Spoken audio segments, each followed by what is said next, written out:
And I come also to speak on this important piece of legislation and in favor of this important piece of legislation. And I just visited with Senator Collins, who knows, as so many members of this body, that I practiced medicine for a long time before coming to the United States Senate. Took care of a lot of Wyoming families as a practicing physician. And as a doctor, I often prescribe medication to help my patients fight disease, to improve their quality of life.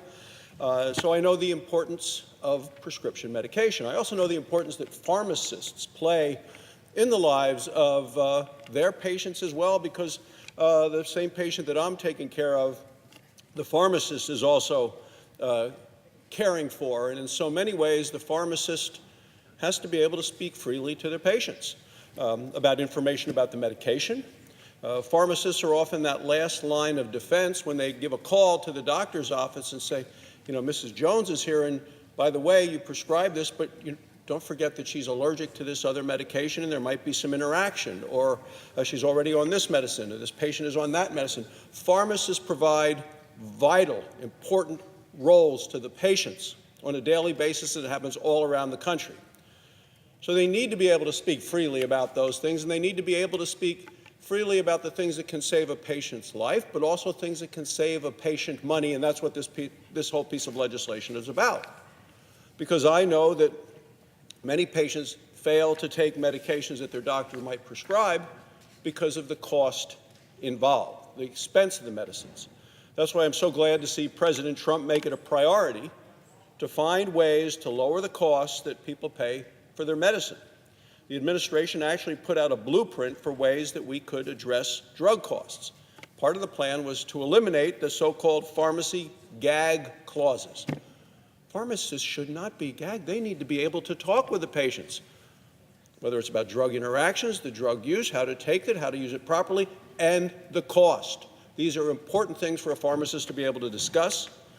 And these gag clauses are clauses that are sometimes included in contracts, not between the patient and the pharmacist, contracts between a drug company and an insurance company. This needs to be stopped. A gag clause says if a patient brings a prescription to a drugstore to be filled, the pharmacist cannot talk about the cash price of the drug. It's not allowed. It's wrong. So maybe someone had an insurance plan where their copay for the medicine, let's say it was $10, so for the prescription they're filling, maybe the drug would actually only cost them $5 if they paid in cash. But under the gag clauses, the pharmacist is not allowed to say anything about it. Pharmacists need to be able to speak up. It's important. It's important for the patient. It's important for the integrity of the process. But right now, the pharmacist can't tell the patient, you know, you could save a little money if you just paid cash and you didn't bother to use the insurance along the way.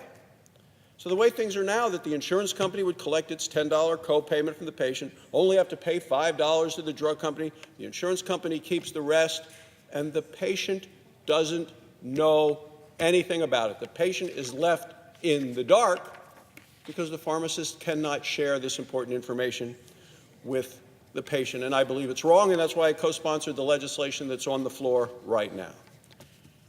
Well, the Trump administration has taken a close look at the situation, and they completely agree. Said people should know if there's a simple way that they can save money. And today I'm hoping that Congress agrees as we vote on this legislation. Well, earlier this month, the Senate passed legislation that prohibits the gag clauses for Medicare plans, and that was the right thing to do.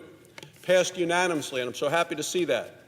Today, we're taking the next step. We're going beyond Medicare. This legislation that we're about to vote on eliminates the gag clauses in insurance plans that people get through their employer, through their work, plans they buy on their own. It's not just the Medicare that we took care of before. This takes it to the next step, to give the pharmacist the freedom to speak. We're saying with a clear voice today that patients should be able to talk with their pharmacists. Pharmacists should be able to talk with their patients to know if they're paying the lowest price for the medication. I support this bill.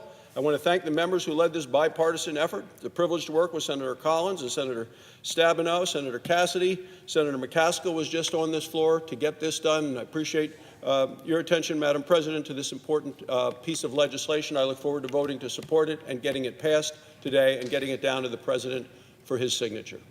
Thank you, Madam President. I yield the floor.